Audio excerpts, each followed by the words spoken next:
film happens in areas where it's very inconvenient to shoot.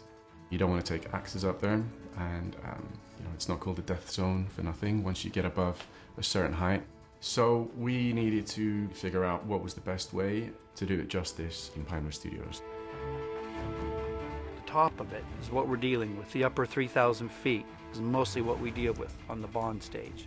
South Col, the climb up to the southeast ridge, the balcony, the south summit, the Hillary Stup, where it all fell apart for Doug and Rob, and then the summit.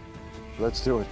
There's 1,000 photographs of it, so everybody knows what it is, so you can't fudge a location to make it work. We had to make a composite set that kind of worked for quite a few different sequences, whether it's a ridge or it's the summit or the Hillary Step. Up to the platform here, suddenly you look up, that's the avalanche. We've got storms, we've got snowfall, there's people falling. It's big emotional and dramatic acting sequences, so it needs you to be in a controlled environment. Did you happen to catch the fact that he put pads on? I'll just have it be known, when I did my stunt on the ladder, there were no pads. I just kind of winged it.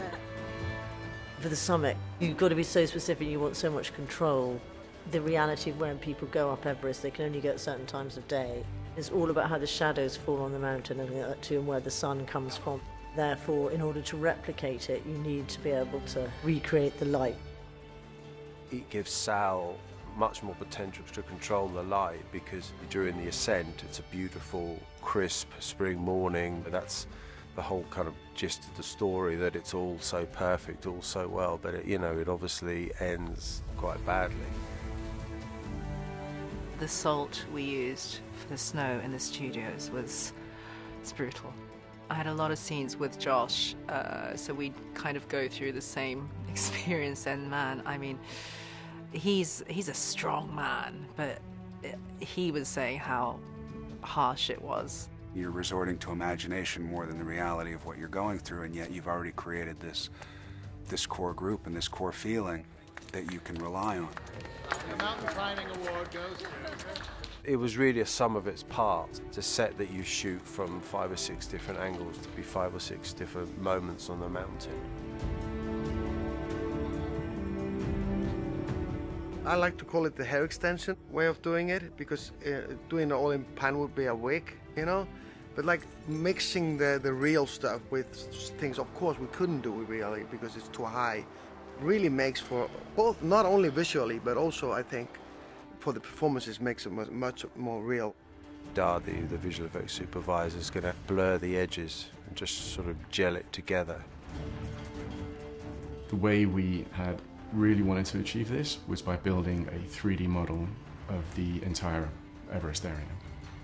We would match move the cameras, and we would then take those CG cameras and we would put them in the actual location on our 3D model, rotate it to be looking in the correct direction, and then you'd have an absolutely correct geographical version of what you would see. What it also gave us was the ability to do these big, fully CG establishing shots that were inspiring. The way in which you can use visual effects is incredible, and that taking an audience to real places through visual effects rather than to fantastical places is something that interests me a lot.